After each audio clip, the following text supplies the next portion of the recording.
Olá, galera corajosa, tudo bem com vocês? Eu sou Emanuel Oliveira, sejam bem-vindos ao Tem Coragem Não, e hoje eu vou falar um pouco dos dois primeiros episódios da série da Agatha Harkness, Agatha desde sempre, que foram lançados ao mesmo tempo na Disney Plus. E particularmente, eu já vou adiantar que gostei bastante desse início de temporada.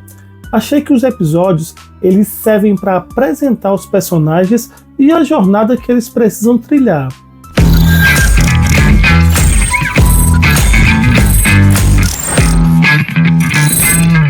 Enfim, no final da série WandaVision, Agatha enfrenta a Wanda em uma batalha onde ela tenta roubar os poderes da Feiticeira Escarlate, mas a Wanda acaba usando runas mágicas para impedir que a Agatha utilize a sua própria magia. No final, ela foi derrotada e aprisionada na sua identidade de Agnes, que era vizinha intrometida de Wanda. Então, ela acaba ficando presa mentalmente em Westview, sem as suas memórias e sem seus poderes. Por consequência disso, no início dessa série, esse primeiro episódio mostra ali a protagonista numa realidade inspirada em True Detective, no qual ela é a detetive investigando o assassinato de uma moça misteriosa. No meio disso, podemos ver alguns personagens que tinham sido vistos lá em WandaVision, como o Herbie, que nessa temporada ele é um médico forense que está cuidando do caso nesse episódio. A Agatha está permanentemente alucinando e os moradores de Westview, aparentemente, eles estão seguindo os papéis. Mas depois a gente vê que esses moradores de fato não estão alucinando, ou seja, eles não são parte daquela visão da Agatha. Eles estão livres, vivendo a sua vida normalmente, e somente a Agatha que segue naquela realidade criada pela Wanda na mente dela. Já essa história a gente percebe que é inspirada claramente naquela série da HBO, que é May of Wisdom, que é estrelado pela Kate Winslet. E a inspiração nessa série ela é tão grande que até o nome fictício da série no início, que é Agatha of Westview, é bastante parecido, a logo, o texto. Bem, continuando. Enquanto a Agnes e o Herbie eles estão ali caminhando em direção ao corpo da moça, a Agatha ela pergunta primeiramente se a vítima realmente está morta. Nisso o Herbie estranha, mas diz que sim, está com certeza. E a Agatha acaba dando aquela piscada para ele. Para mim, isso foi como uma referência direta à morte da Feiticeira Escarlate, que morreu lá no Multiverso da Loucura, no filme do Doutor Estranho, onde a Wanda aparentemente teria supostamente morrido. Isso depois que o templo caiu em cima dela. Mas o que a gente sabe que se não tem corpo, realmente não tem nenhuma garantia de que realmente ela esteja morta. Muito provavelmente ela ainda vai voltar para o MCU. Eu acredito assim.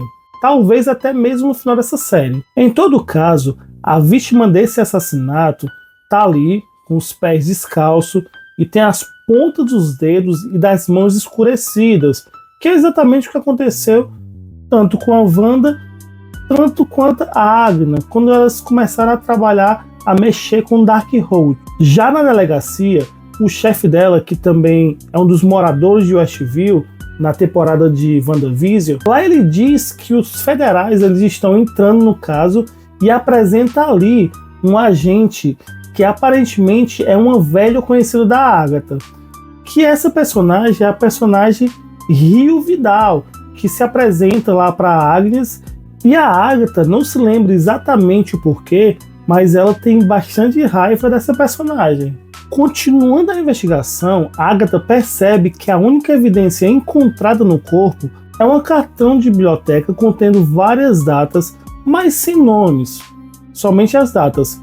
O livro que a moça morta tinha retirado da biblioteca se chamava Diálogos Arcaicos, Retóricas, Karmas, Hoje e Ontem de Lucas Dean, que se você pegar a primeira letra de cada um, como a Agatha fez na série, vai dar como Darkhold, que é o livro místico de magia sombria.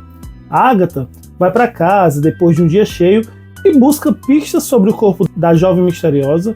E aqui a gente tem um momento que é bastante interessante.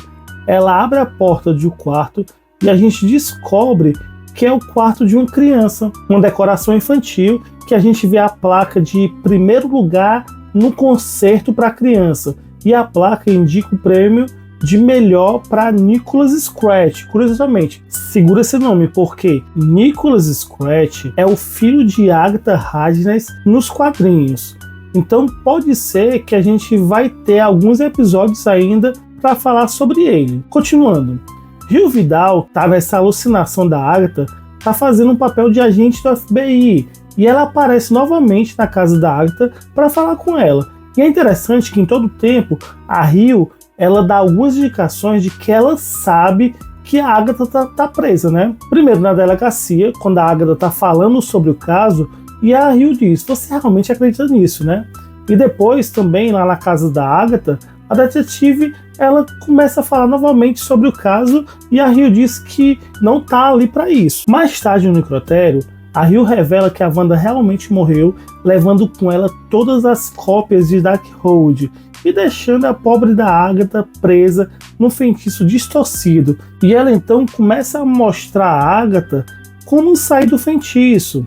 E a protagonista ela começa lentamente a se libertar daquela magia, primeiramente tirando peças de roupa, depois ela vai passando por todas as versões de Agnes que ela viveu durante WandaVision, como se fosse algumas camadas, e ela vai retirando até que finalmente ela consegue se soltar e descobre que tem vivido nos últimos 3 anos em Westview, completamente desmemoriada, e logo depois disso ela encontra o personagem de Joe Locke. Ele tinha aparecido no meio desses delírios dela, e quando ele aparentemente apareceu, ele conjurou ali um feitiço de libertação, e o rapaz ele tá amordaçado dentro de um armário.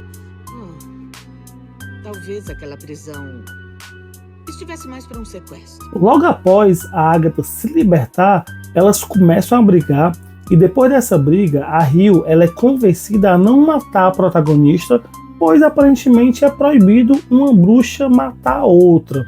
Porém, a Rio diz que vai contar o paradeiro de Agatha para as 7 de Salem, que provavelmente vão chegar ainda naquela mesma noite para tentar matar a Agatha. Elas estão com muito ódio da Agatha e a gente não sabe por quê. Bom, as 7 de Salem também são uma adaptação de algumas histórias de Agatha Harkness nos quadrinhos, e as 7 de Salem era um grupo de humanos que foram magicamente transformados em monstros, e todos compartilham o mesmo pai. Adivinha quem é o pai? Isso mesmo, Nicholas Scratch, o filho de Agatha dentro dos quadrinhos. Depois de desamarrar o rapaz que estava preso no armário, ele disse para Agatha que quer ser levado até o caminho das bruxas, porque o caminho das bruxas pode dar a ele o que ele deseja quando ele chegar no final. E o que ele quer é poder. Outra coisa interessante é que quando ela pergunta o nome do rapaz, aparece um tipo de magia misteriosa que impede que ela entenda o que ele está falando. Aparece como se fosse um M na boca dele, e eu já acredito, já se especula que esse personagem pode ser Billy Kepler, que é também conhecido como o Icano, e é um dos filhos gêmeos de Wanda Maximoff com o Visão. O que parece estranho, já que os filhos da Wanda são tudo fruto dos poderes dela. Porém, pode ser que de alguma forma a alma de Billy tenha encontrado uma forma de sair do Rex. Então, o personagem ele vai servir para explicar para o público alguns elementos de mitologia das bruxas da Marvel. Ele sabe, por exemplo, que a Agatha precisa de um cover para entrar dentro do caminho das bruxas. Então ele vai precisar ir atrás de bruxas para acessar essa entrada. E é interessante que cada pessoa num cover que queira entrar na Estrada Bruxa, ela precisa ter uma habilidade específica.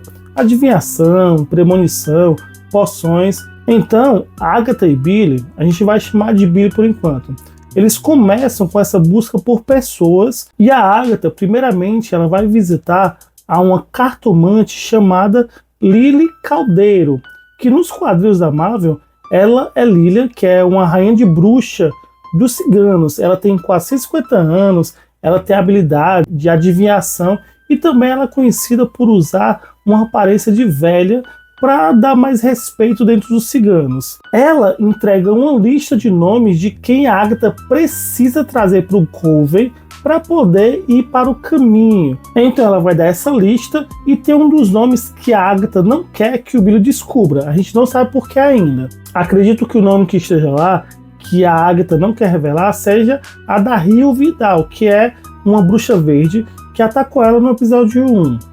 Outra bruxa que a Agatha vai atrás é Jennifer K, que também é uma personagem dos quadrinhos.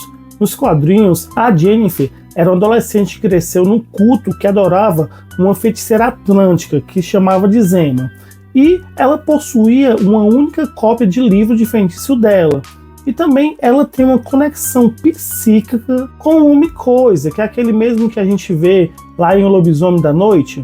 Depois disso, a Agatha e Billy vão atrás de Alice, que é uma bruxa de proteção, que é uma personagem relativamente nova nos quadrinhos da Marvel. E nos quadrinhos, ela é uma detetive com poderes mágicos, ela entra para a polícia e ela passa a usar a magia camuflada, criando armas modernas, como um revólver, lâmina mística, e ela também abre portais para jogar os adversários dela dentro desse portal. Além disso, a magia da moça também vai incluir campos de força, ela pode se desviar de balas e ela normalmente enfrenta criminosos e algumas entidades sobrenaturais. Depois que todas as moças aparecem na casa de Agatha, Billy descobre que algumas criaturas aparentemente vieram pegar a Agatha, e acredito que devem ser os Sete de Salem. Porém, elas estão de uma forma assustadora, como se fosse algum tipo de monstro. A Agatha, juntamente com as outras bruxas, elas entoam uma canção e conseguem abrir uma porta para o caminho das bruxas.